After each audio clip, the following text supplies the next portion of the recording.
Happy Wednesday, boys and girls. My name is Jeffery Scott Mitchell, coming to you live on Memorex from a remote location. It's hot. Well, relatively speaking, it's not hot yet. But considering the time of day it is, it's hot. And it's going to be hot. But I'm not too much worried about that, as I will be in air conditioning most of this heatness, working, making money, which is kind of where I wanted to go with this, in that my life is good. My life is good. I can't complain. Well, I can complain, but it's weird. Okay, I'm at my mother's, right? The woman who has done more for me than anybody in the universe, given more of herself to me, created me, blah, blah, blah. Still, Jeffery Scott Mitchell,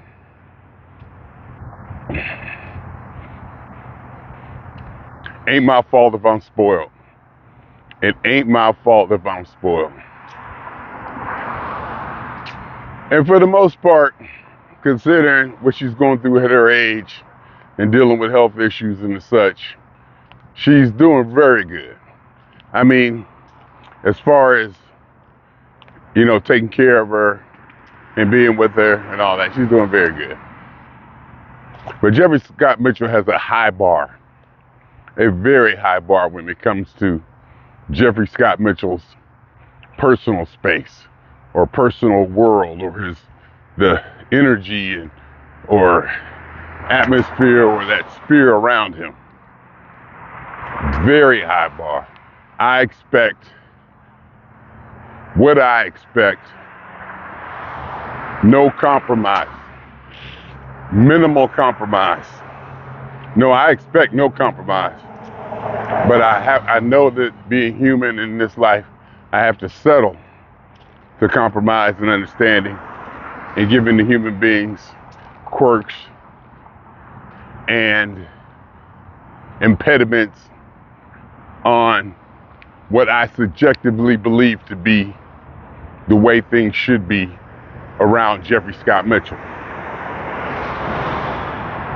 But my pet peeve of my mother, if I dare to say that, and I am Jeffery Scott Mitchell, so I dare to say that in the most blasphemous, inappropriate, whatever words you want to put on it, unmannerly way. Her TV set is on all the time. And she old, so she don't hear as good. I even set up speakers so the sound would be closer to her ear. That don't seem to matter. I'm gonna have to work another system. What happened is the extension cord, the extension jack that I use to get the headphones, the speakers close to her ear, look like it broke, so only one speaker plays. And that speaker sometimes gets loud. And she'll fall asleep and it'll change channels and it'll be like super loud. And she, it doesn't affect her. Her TV is on 24 hours a day. And you can hear it from the bedroom in which I sleep all night. And she's watching it, it's not like, most of the time she is watching it. And even when she falls asleep and I go in there and turn it down, she'll wake up. Yeah, where's my TV? And for me, having lived by myself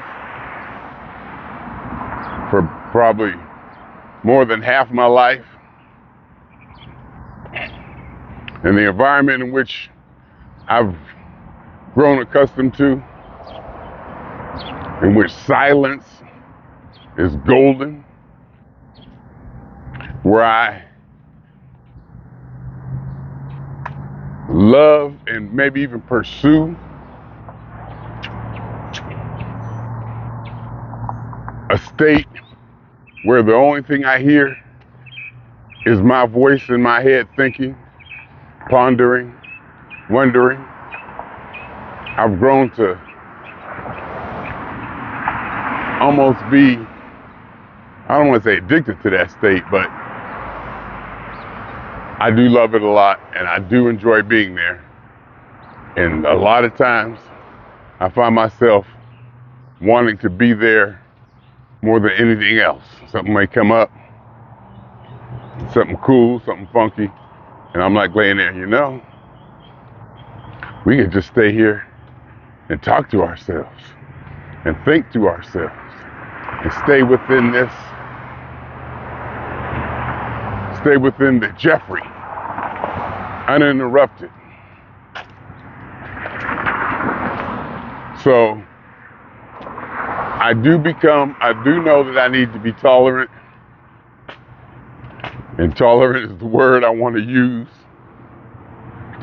Tolerant of people infringing in the Jeffery sphere, because we are sharing this planet, we are sharing space, we are cohabitating. I need other human beings, I need other individuals, I need persons, and I need people as a whole.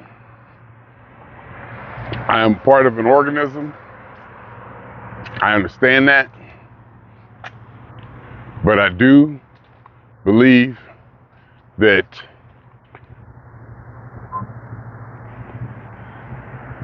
for somewhat, to a degree, somewhat, humanity would be a little better off if we were a little more selfish, self-aware, and more apt to taking care of ourselves. And I hesitate when I say that because I know so many people who, for the most part, have no idea of themselves. They can't even think in terms of themselves. You ask them what they want, they can't even tell you. You ask them what they want, first words that come out of their mouth is something about somebody else. And we need those people. We probably need those people more than I can realize, especially in the evolution and development of civilization and socialization and becoming the thriving species that we are. Something had to evolve in us beyond empathy, beyond that. But for me, my identity, what I want, what I like, what I need, comes so far first that I have to sometimes pull back, gauge it to the environment and people around me, and then maybe iterate it out loud. Because even though I'm gonna do what I want to do, and everybody can kiss my ass, I ain't trying to offend nobody. I'm not trying to be a badass and say, yo, F y'all, I'm gonna do what I want to do. It's not like that, no. Even though it might be, it's not it's not like that. Like I said, even though that pretty much might be my thinking, it's not really to that degree. I do have, I wouldn't say compassion for other people, but I do have an understanding that I'm not the only one. There's others, I need others. Big part. You gotta play the game, you gotta be in the game. It is a team sport. Life is a team sport to a degree. And it might not be no I in team, but the show is a ME. Somebody said Kobe said that one time.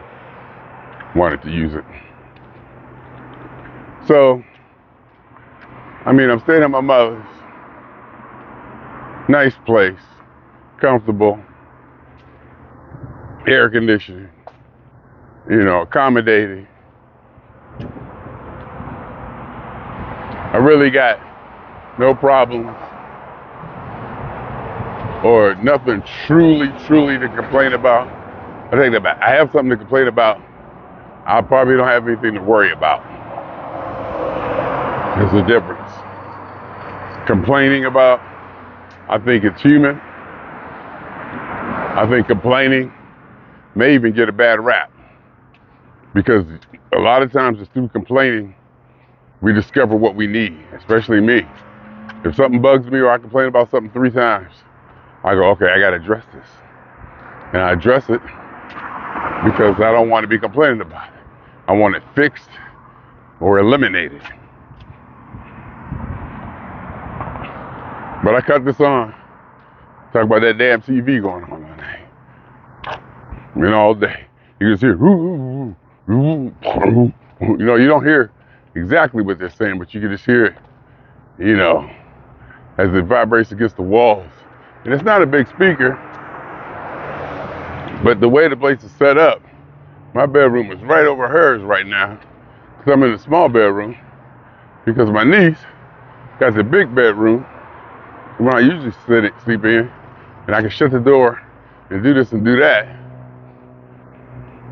to minimize that. But right now, I'm right above it.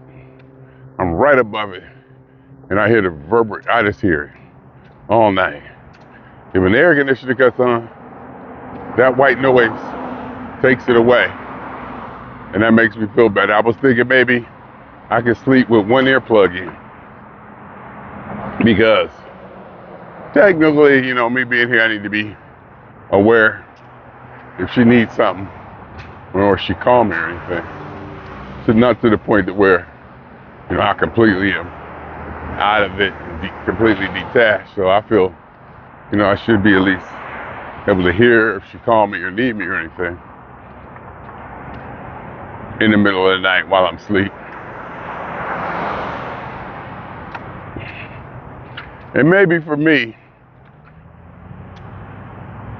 the idea of infringement in the Jeffery sphere probably carries more weight than it would for a lot of other people.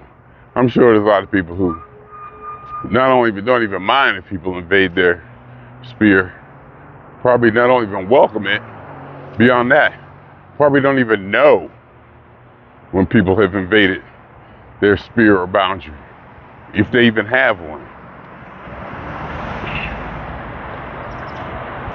My sphere or boundary probably isn't big, probably doesn't encompass a lot.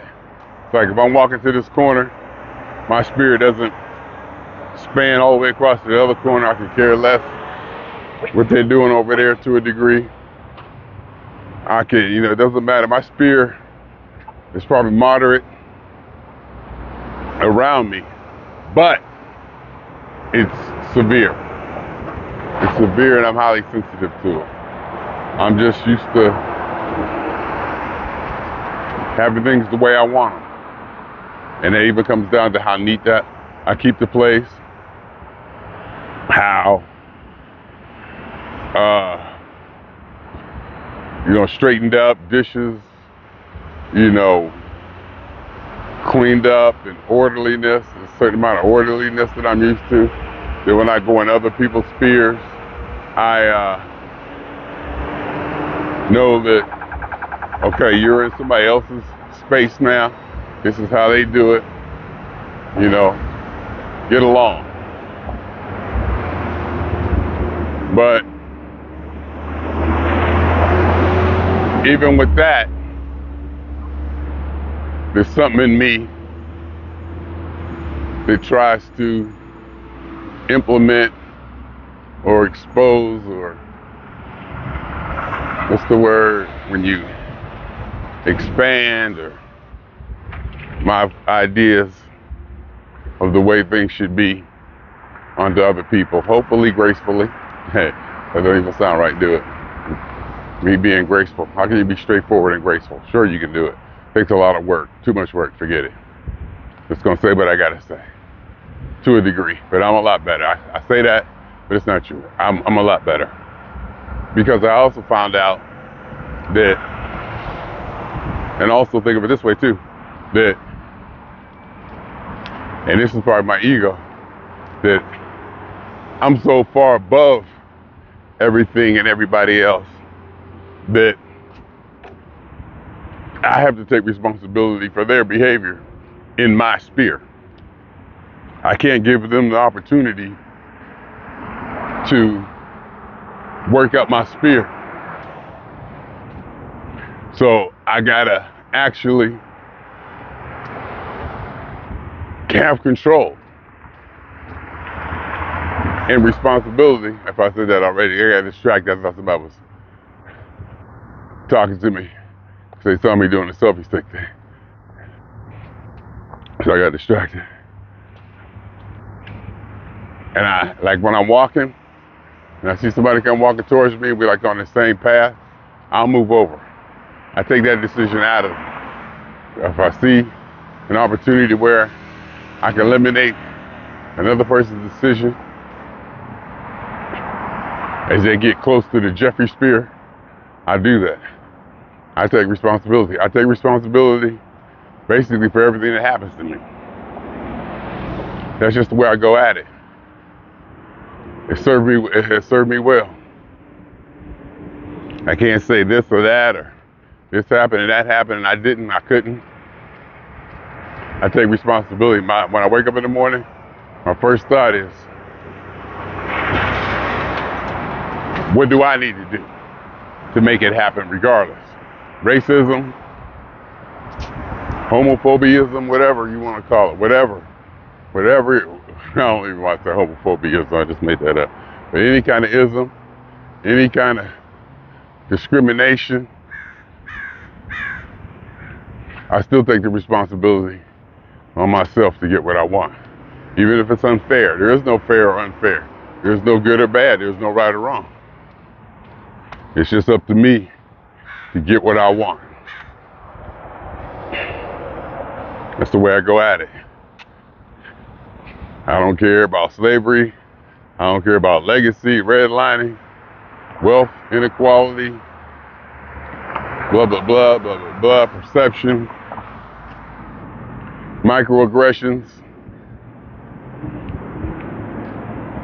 I feel that I'm at a level of capability. I have attained a level of capability, and I've attained that level of capability from the people around me.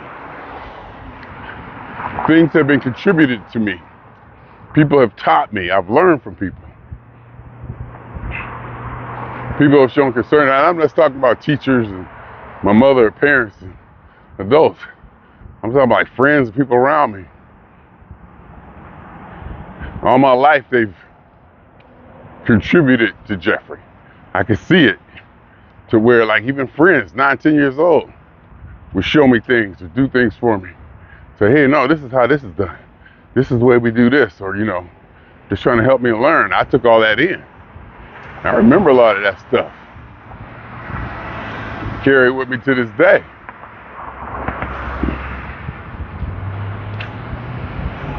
So that's how I came up with that kind of support around me.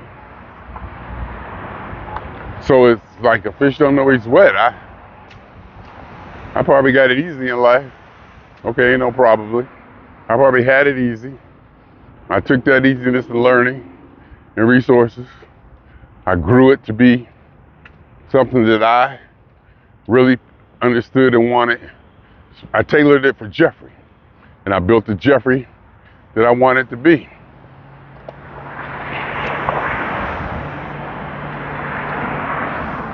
And I've said before, and it's kind of all coming, seems to all be going to the same point, to where I don't think there's anything greater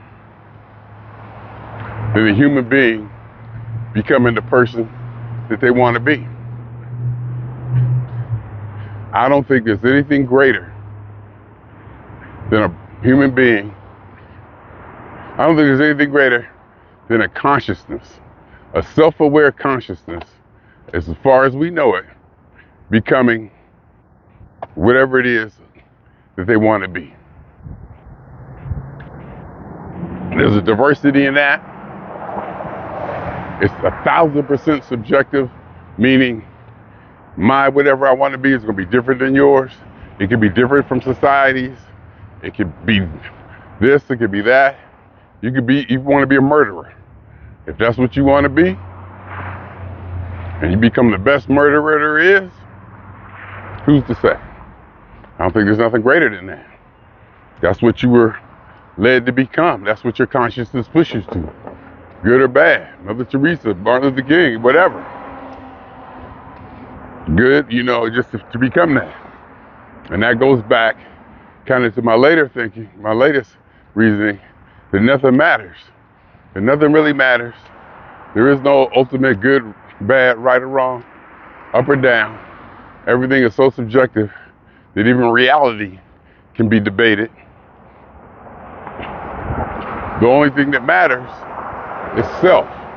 The only thing that matters is what you believe matters. Now, you may want to align what you believe and what you feel precious and what you feel is good, bad, right, or wrong, along with other people, and you will get synergy from that. You will get that group feel, that happiness, togetherness, like you get in church. You all together, praying together, all focused on like one, for the most part, one idea of holiness or goodness or a goal or a mission. Just like when I go to a football game, a stadium, 70,000 of us screaming together for that football team, it feels good. You feel, I think, evolved in us to get a sense of well-being or even a sense of safeness or whatever. Can't think of the word. In a social group like that. It's almost like support or, when somebody gives you approval of what you're doing. You're all together, you're doing it. It feels good. It's one of the best feelings there is. Working as a team or together. Feel like you're part of something bigger. Because the guy next to you believes as you do. And from that, you get an energy and an idea that what you're doing is quote unquote right and the right thing to do. And in saying that, I think I've gotten to the point where I no longer need that. It took me a while. Because I had to figure out that there's certain things that there were certain things that I wanted that I'm not going to get support. The atheism was one of them. Atheism, when I wanted to come out as being an atheist, I knew I wasn't going to get support. I knew I was going to have to do that by myself. And I learned to go out there and do it by myself. And I learned to see the signals of doing something by myself that may be against popular belief and how people reacted to it. It's like everybody across the board is going to say no. But in the way they say no, how they say no, if they don't say no when they should have. And I start to notice and pick up on these things. If I was to say something, blah, blah, blah, blah, and I would notice that no reaction was good. I'm like, oh, so I hit something. You heard me. I know you heard me. And I learned that. And then from that, I just was able to just start to develop into doing things without approval from a group or recognition publicly or whatever. And recognition publicly could even be negative. I noticed too that if I said something and a whole bunch of people said, no, you get a lot of uproar, that was good too. I was like, okay, I hit a nerve. I learned that was a thing too. I'm like, oh. But I learned how to basically do things without being engaged with another person. And also, you could maybe say that I'm engaged virtually, social media wise, online, because of the platform of Facebook. That definitely plays a part in it. I definitely get a lot of energy from Facebook. Just reading through stuff. Somebody say something that'll trigger me, which is becoming less and less. Which is becoming less and less because more and more I'm starting to believe that nothing really matters. And that's not a bad thing. More and more I'm starting to realize that nothing really matters. So things really shouldn't trigger me. And going back to my ego, I'm so capable and above it all, it shouldn't affect me anyway. And even when I was getting triggered, I understood that I was using that triggering as an emotional emotion to motivate me to write. Some of the best stuff I've written is because I seen a post or somebody said something that triggered me. And I don't want to say angered me. Triggered is the perfect word. That's one thing that what is it, what is they call the woke syndrome or whatever they call it, that they got right, triggering. I go with you. I understand triggering perfectly. Well, pretty good. I take in the triggering. And so, and even though I know but now I've evolved, or seems to evolve to the point to where I'm like, hey, you know, nothing matters. And people, get on Facebook or whatever, they talk about the plight of black people this, black people that, white people this, white people that, blah, blah, blah. It doesn't matter. It really does not matter. It's not that what they say doesn't matter. Number one, it does, and it does a lot to them. And that's where my focus and my beliefs and my really thrive, or whatever the word is, goes. That it means something to them. That I strongly believe and support. But beyond that,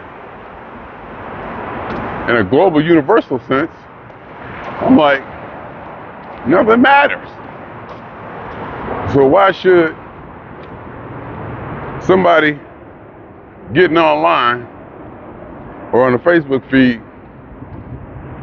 and calling so-and-so Uncle Tom or a step and fetch it because they have ideas that they don't agree with? They go ad hominem on them. Forget about what they said. They don't even attack the argument. They attack the person. Oh, he just saying that because he's Uncle Tom. Yeah, but what about what he said? Is it right or wrong? Is what he said true or not? Is it accurate? That would trigger me. But even that, I'm like, what's the point? It doesn't matter. And it's not like it doesn't matter, what's the point? We're all doomed anyway. But it kind of is. And what is doomed? What does doom mean? Doom is relative.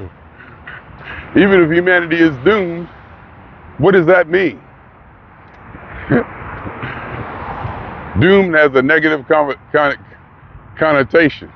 So I guess when you say doom, you mean something negative. You don't even, and it might not even be a negative connotation. It might not even be a negative outcome that can fit that. There may not even be a negative scenario that can fit the idea of being doomed. But when you use the word doom, you're trying to point out a situation in which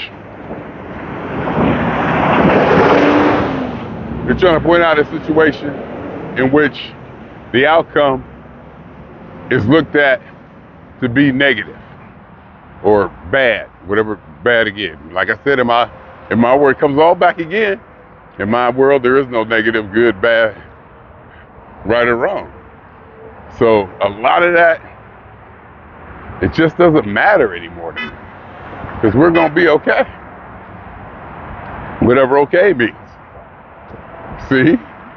Okay implies good, bad, up or down, which is meaning that humans created. We apply meaning, which is so relative that it kind of doesn't matter. But I do think that human beings, and even me, do have a generalized understanding of what people mean. At least that I can say that. I at least know what people mean, or I think I know what they intend to say or mean when they use words good or bad, when they speak in such broad generalizations that are unrealistic. And I understand what they mean. I leave it at that.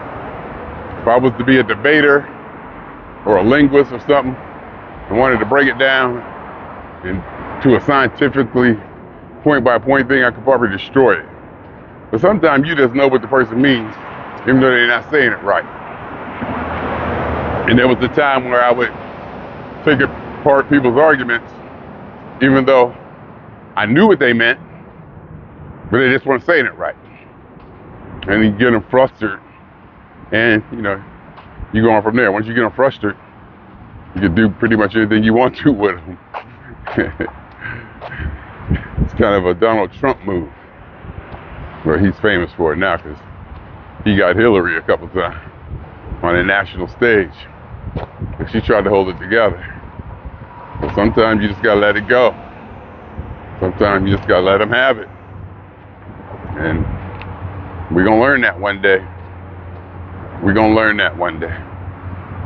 Anyhow, and also with my understanding that nothing really matters but the self, and that I really don't want to talk about any social political ideas or this or that anymore, because nothing really matters. It just is. The direction of humanity and life, it doesn't matter if life was wiped out completely off the face of the universe. What difference does it make? Until we know that, what's the point?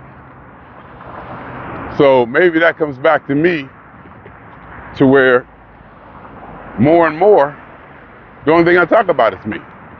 And it goes exactly what I'm saying. The only thing that matters is the self. Subjectively, what I think and what I do and what I experience this reality is the only thing that matters. It should be the only thing that matters.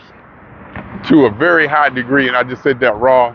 I'd have to look into it more, and I'll probably correct it or adjust it later. So maybe that's why I'm at the point now that where all I do is talk about me. Because that's maybe not only the most relevant subject, but maybe the only subject. And in talking about me, I'm talking about how I feel about things, how I personally feel about the abortion laws, about all the social political activities that they try to trigger us with in the news media, even about what I think about people, even what I think about the Pittsburgh Steelers, I think about the news, Biden and Trump and politics and all that. Maybe that's all there is.